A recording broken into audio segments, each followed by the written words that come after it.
Well, welcome to the third multicultural mailer online business event. So, multicultural mailer, of course, is a not-for-profit that's grown quickly in the last couple of years, where we do many programs for the community and in employment and training and in business. And this is one of those programs. And we've got Shockett here, and he's done a great job so far. And now I'll just throw it over to you. Thanks, Okay. I'm going to just forward a bit as usual, but it's a lot of work that Multicultural Mailer is doing. It's worthwhile visiting the website, and they're just going from strength to strength. Okay, so my focus is on a weekly Wednesday sanity check for busy business owners.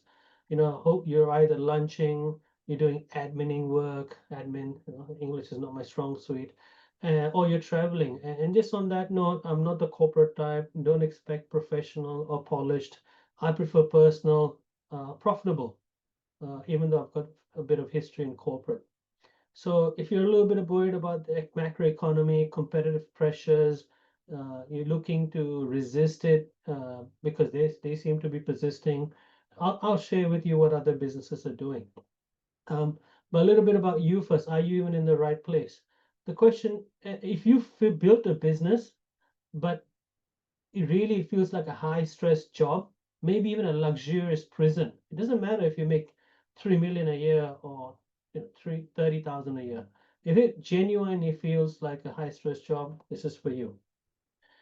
Your market, if you are in a red ocean and people are asking you about price constantly, give me a quote, send me a proposal. If all of those those are the words you're hearing all the time, you're in a sea of sameness, this is for you. Okay, you're working harder just to sell more of the same, and it feels like a race to the bottom. So this is about having a smarter way, not harder way. And ultimately, you on a personal level, if you know Alex, that's my persona. Successful on the outside, frustrated on the inside, hardest person, last person to get paid, first person to show up. You have systems, the business runs reasonably well, but it hasn't kept up. And when I said systems, I don't mean IT investments. I'm not talking about it. I'm talking about the business model itself. So the goal is Alex wants to build a business that rewards work with freedom, semi-retirement, eventually maybe in 3 years, not just more responsibility. So if all of this resonates even a little bit, you're in the right place. Today, this week, we're covering the unfair advantage, 6 strategies to stop competing and start building an empire. And again, this isn't about greed or maximizing profit.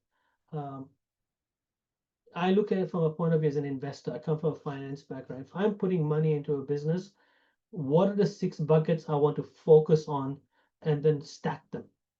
And then invariably, even if you don't have an intention to be an empire, you dominate the market, your little market. And so where do we start, right? So these are the 6 things. If you're starting, growing, buying, building. I wish I knew this stuff 20 years ago, but again, I keep learning. And I'll come to that in a second. These strategies I want to highlight separate the business that merely survive from the ones that dominate. And these advantages, it creates generational wealth, especially when they're stacked on each other. So the best investment, as far as I'm concerned, is not real estate, it's not crypto, it's our business. Our business should be wealth creation machines. If they're not wealth creation machines, look at these 6 elements. Let's get into it. So a little bit about me. Travis said my name is Shockett. It hasn't changed. My mom calls me by my brother's name, but she's passed away, so I'm back to Shockett. I've done my intro before in the previous video. You can watch last week's replay, but very quickly, what I'm all about is about boosting present bank cash flow, today's bank account, but simultaneously future bank equity in case life happens. Not everybody wants to sell their business, but life happens and you're forced to be in a position where you have to partially or fully exit. And if you're not ready for that, if you don't have the marketing systems in place that builds equity, not just cash flow, then no matter how great your cash flow is, you never get to sell at a premium price at your most vulnerable moments. I'm sure you've heard friends, family, associates where they've sworn they've never sold their business only for some event to happen and they sell for a penny and usually in a rush. Another thing is I'm not a business guru. A lot of what I've learned from my dad. I come from a family of business, 5 generations. I've learned from marketing legends like Dan Kennedy and Jay Abraham. So these are not just my case studies, it's what I've learned from them. I give credit where it's due. Um, the reality is, I was just going through a 2015 program a week ago, and I thought I knew this program from 2015. 10 years later, it's 2025, and I feel I've just barely scratched the surface. So I'm not a business guru, I do mean it. I keep learning and I keep sharing, and this is what these weekly sessions are all about. They say the best way to learn is to teach. So I thought, hey, why not? I've got my MBA, might as well start teaching. And yes, I have experience in big box corporate, but also frontline sales. Frontline sales, I remember being in a role where business customers are calling in, complaining about their bills. And the first thing they'd say is, I want to speak to someone in Australia. And I'm like, not in India. And I'm like, I'm in Brisbane. What do I? And so I had to address that, sensitively, because they're very frustrated, busy business customers like yourself. They don't have time to muck around. Not only that, from solving their business billing issues, I have to make sales now as part of my sales target. It was a sales role. And so, and I had to do that in 700 seconds. Think about the pressure, 700 seconds, right? So I come from big corporate. I've been on frontline sales. I've door knocked, sold Optus, iPrimer stuff. I've done it all. So you're not talking to someone from theory, but from reality, and I still do it. Okay. So, you know, let's do a quick heads up here. Let's figure out the legals and out of the way. What we're talking about today is powerful. It's not a prescription. It's a lens and a way to look at the beautiful, chaotic mess that is your business. You are responsible for what you do with it. No representation or warranty is given as to the achievement or reasonableness of any of this. By its nature, this involves a number of risks and assumptions. So I don't pitch anything, no product, no selling. It's a soft invitation. But at the end of the day, don't don't blame me if you take a blowtorch to your business model without a fire extinguisher handy. So anything you learn today, I believe in start small, fail fast, learn fast. Don't just go, don't change everything all at once. All right, if we agree to that, let's move on. Now, before we talk strategy, let's talk about who you are. Every business owner falls into one of these buckets, whether they know it or not. So are you the builder? You're starting with nothing but a great idea, a terrifying amount of optimism, and a second mortgage. You get to create the culture and all the problems. Or you are the buyer. You're taking over someone else's baby. Good news, it already works. Bad news, you're inheriting all their skeletons, bad habits, and the one weird employee who microwaves fish. The big idea architect is the third one. You're not just starting a business, you're inventing a new way of doing things. High risk, high reward, and a high chance of your family thinking you've completely lost it. So there's no right answer, but knowing your path is critical because the strategies we're about to discuss, they apply to all of you. The real question is, which path are you on right now? And is it leading you to freedom or just a more stressful job? So the first advantage, the single biggest advantage you can have in any market is the ability and willingness to outspend every competitor for the attention of your customers. Outspend. This is not about minimizing, maximizing. I know it sounds crazy, but before you hit the leave button, just hear me out, okay? I'm not forcing you, but just hear me out. The whole idea of outspending your competitors, it expands your range of things you can do. It increases your speed of growth and actively discourages your competitors, especially in a down economy. So it's not a money advantage. It's a psychological strategic advantage built on superior economics.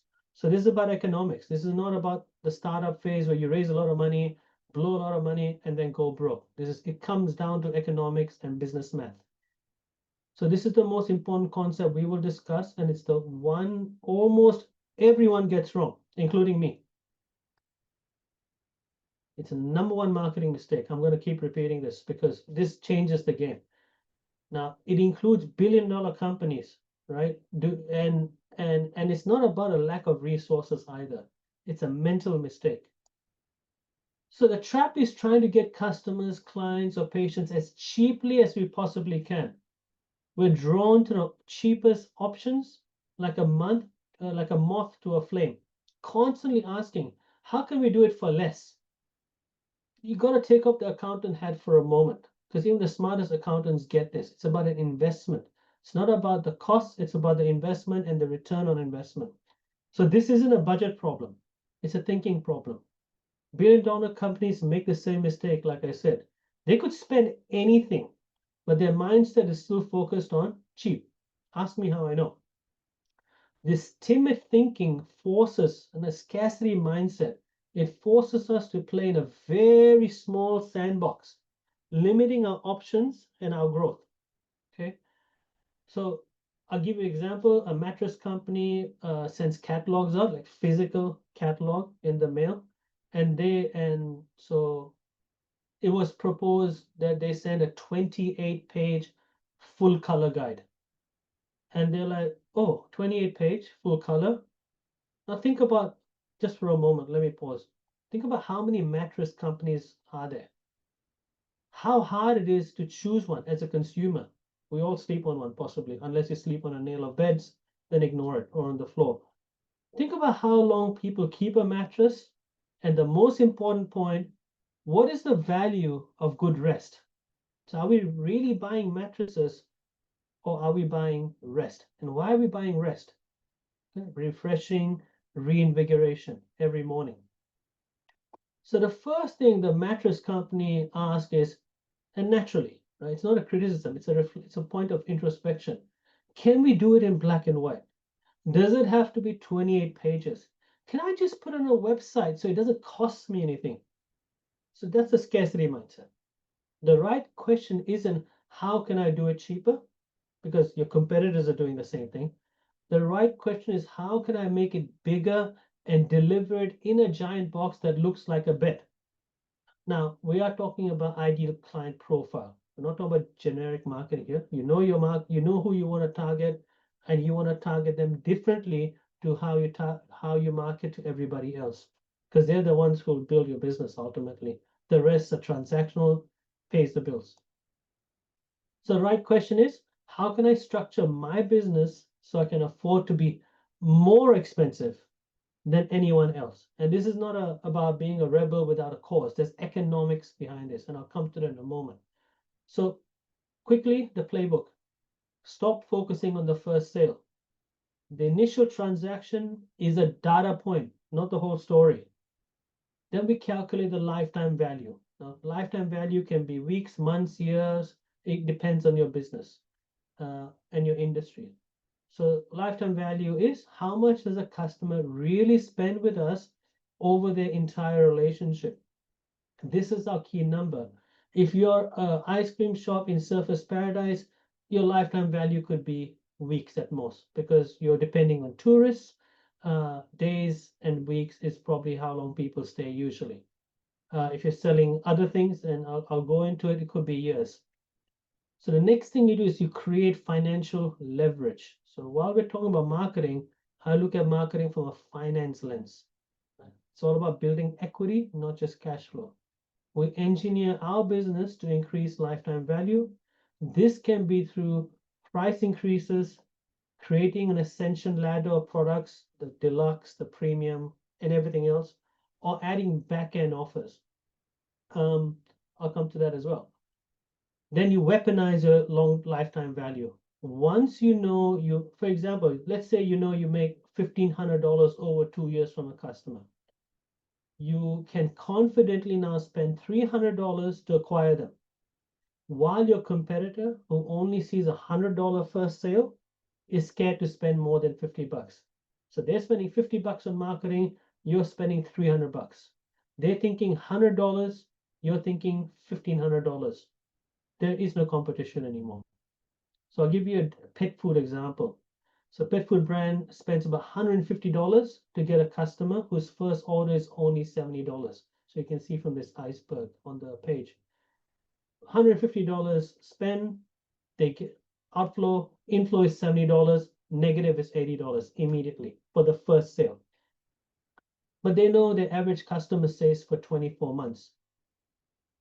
And the customer spends 1,680 over that 24 months. So below that iceberg. So these people spend $1,550 to buy $1,680. So if someone came to you and say, look, I'll give you $1,680, just give me $150. Who's going to say no to that? So it's finance, right? So they've engineered financial leverage. Now, you may not be there right now, but this is where the whole idea is to get you to think differently. Don't do anything careless because you can ruin your business. You need to have the right structure in place. But this is about just changing your perspective. What are the things you could do to the economics of your business? So think about back-end sales, repeat purchases, subscriptions, that will allow you to pay double what your competitors pay to get a new customer. Think about what it does to your competitors, right? They can see you're going all out with your marketing and they're scratching their head. Hey, we're selling the same product, but their marketing cost is 3 times more, double what the initial sale is, because they're thinking transaction, you're thinking relationship. So this is how you build a machine. You have to look at everything through a prism of, could I use this to fundamentally improve the economics of my business so I could then outspend all my direct competitors? And if you're not thinking that, your competitors are thinking that, and the new entrants are thinking that as well. So consider this. How many units does it take for you to get to each $1 million in revenue? You might not be there, but thinking. So if you want to make $1 million, how many units of your current items you need or services you need to sell to get $1 million in revenue? If you're a dollar shop, you have to sell $1 million items to get $1 million. And if you're more the high-end, ultra luxury, you sell something for $1 million, let's say a customized Rolls Royce, I don't know. All you need to do is sell $1 million, one item, and you get $1 million. So those are your extremes. What you want to do is move towards the, you want to figure out how to minimize the number of units it takes to get to each million. So again, this could be through raw price increases, which is hard in this economy. I acknowledge there are ways to do it. An ascension ladder, back-end offers, all the things I like to talk about. Now, when you do that, you can afford to do things nobody else can. I'll give you an example. Real life. You can rent every billboard in town just to discourage a customer, knowing that you will not make $1 from it. So a martial arts store, a school owner did that. They saw a bigger competitor entering, they rented a shop, opening soon, they created a lot of fanfare. But this martial arts school owner knew the economics. It's about knowing your maths. He also knew billboards didn't work for him, but he also knew they would either scare his new competitor away or even better, trick them into wasting a ton of money on billboards for a year. So he went for 3 months, he went all out, hired every billboard near the competitors, and did his marketing.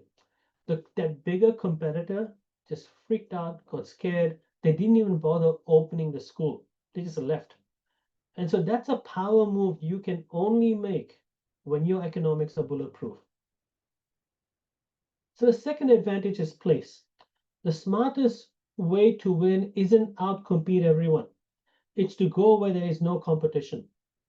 The goal isn't just to find customers, it's to find a place where customers are plentiful, hungry, and your competitors are nowhere to be found.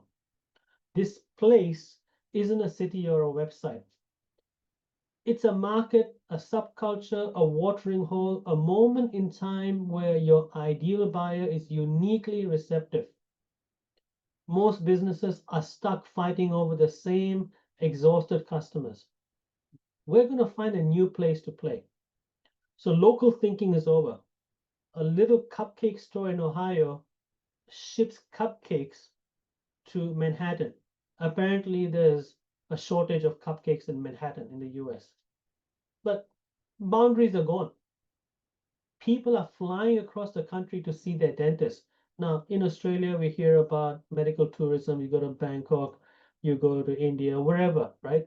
Because it's cheaper. The reverse is also happening. High-end clients from Asia are coming to Australia to get their medical work done.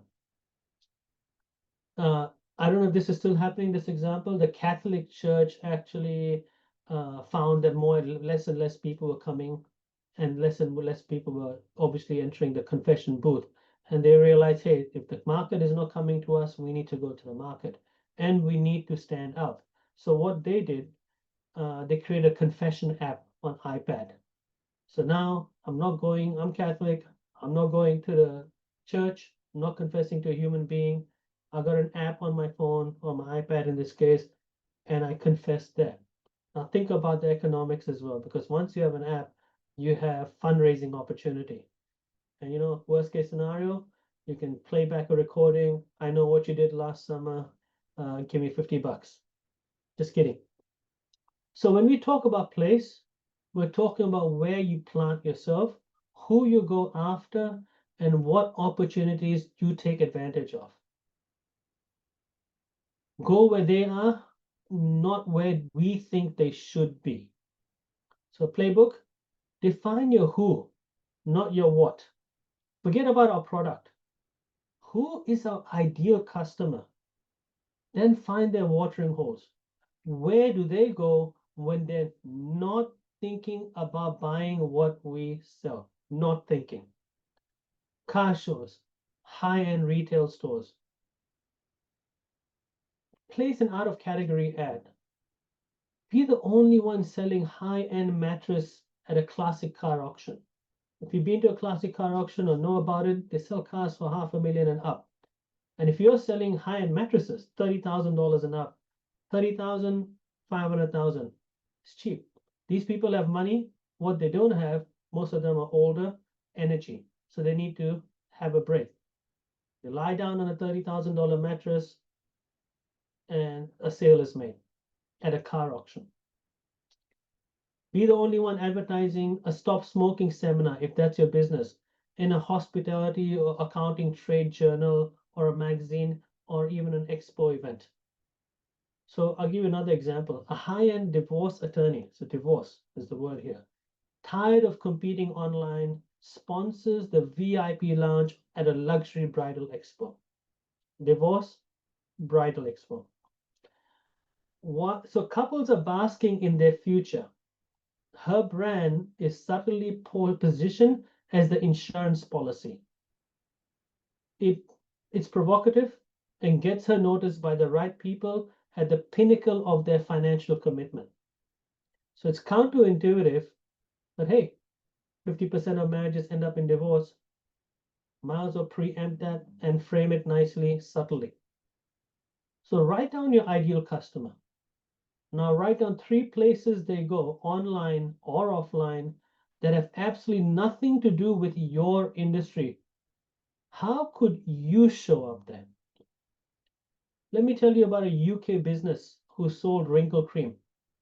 At first, he used typical keywords like face creams and anti-aging and got crushed by big brands. Then he started thinking about the who. Turned out to be women over 35. He moved to related keywords like cosmetics and perfume. So this is online advertising. It worked. So he took it further. He started advertising on keywords like shoes, clothing, and other searches common to his demographic, but has nothing to do with his product. He kept expanding. His most productive keywords for his skincare product became news, weather, the name of a UK retailer, Marks and Spencer, if you've heard of it, and even yellow dress.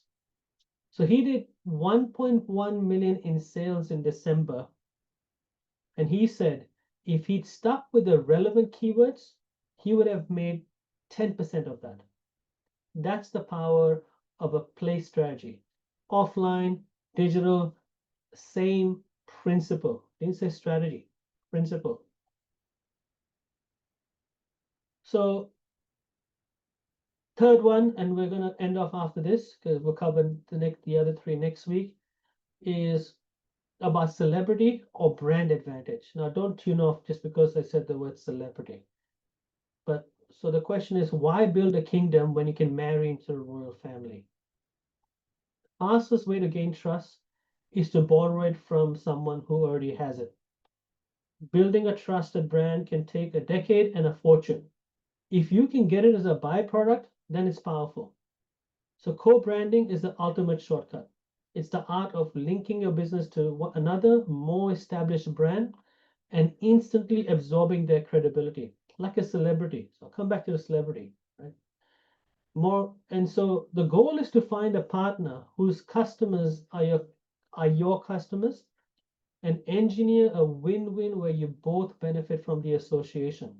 So if you don't have a strong brand, but somebody else does, and their brand is powerful, it can be borrowed, rented, or bought.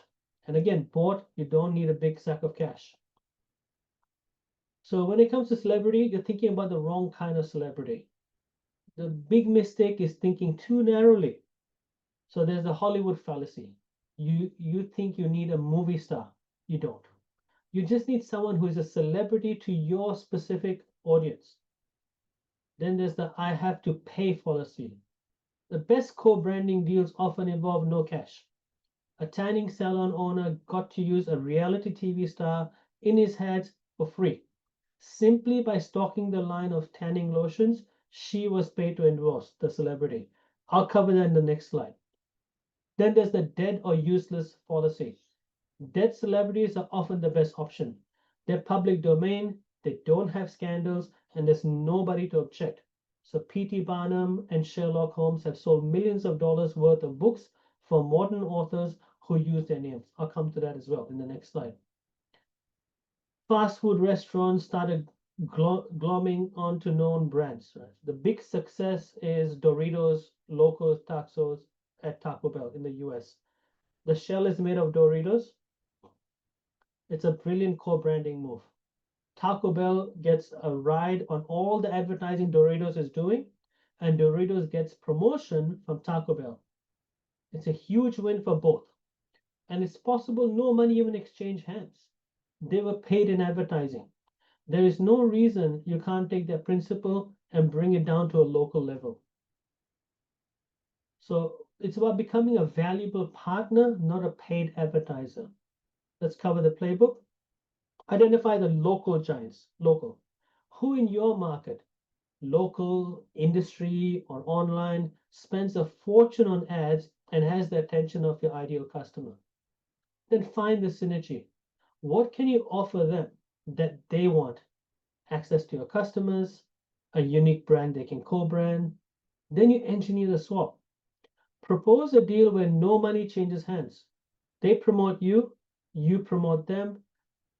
You create a co-branded product and split the profits. You get paid in advertising and credibility. So a small artisanal coffee roaster wanted to get into a high-end restaurants. They had good coffee, so that's a prerequisite, just to be clear. They approached the city's most popular bakery. They propose a co-branded breakfast experience. The bakery exclusively serves their coffee, and they create a unique croissant blend. That's one available, so it's coming from the bakery. The bakery gets a unique product. They don't have to invest in product development. The roaster gets their brand stamped with the bakery's approval, marketing and advertising. Now, coming back to book authors are really good at this, and they do this for free. Best option is Dead Celebrity. So a marketing guru to build their brand wrote a book on P.T. Barnum's marketing principles. So not everybody knew that marketing guru, but most people do know P.T. Barnum. So the celebrity is P.T. Barnum. It's free. There's a ton of public domain material to use. Another author did the same with Sherlock Holmes. If anybody who's Gen X, millennial, whatever, we all know Sherlock Holmes. We grew up with Sherlock Holmes. But back to P.T. Barnum in 2017, Australian actor Hugh Jackman, Wolverine, who doesn't know him, show called The Greatest Showman or something like that. Again, it's about P.T. Barnum. Now, Hugh Jackman, everybody knows, but frankly, in the US, more people also know P.T. Barnum. So just like the Doritos Taco Bell example, two strong brands come together, it just amplifies it. But again, you can do this at a local level. So if you want a pot and pan store, you can do a book and factor in some dead famous cook. Factor it in about their recipes. Free living celebrities are also useful, by the way. Again, when I say living celebrities, local. I'll expand on the story of the tanning salon owner from the previous slide now. So he markets a postcard, both physical as well as digital, featuring him with the reality TV superstar. I won't mention who, but everybody knows her. I can't remember. I thought it was Jessica Simpson. That's why I don't really want to be. I want to clarify. So he didn't pay her a penny. She was already licensed to a line of tanning lotions. All he had to do was stock the lotion in the stores, go to the trade show where the company had her in their booth, get pictures taken, and now he has a celebrity for his marketing campaign for zero cost. Let's face it, you're gonna look at Jessica Simpson or him. Easy. So anyone selling can do this. His investment was just these tanning solutions. And since it's got a tanning salon, makes sense. All right, so next week we'll finish off the final three.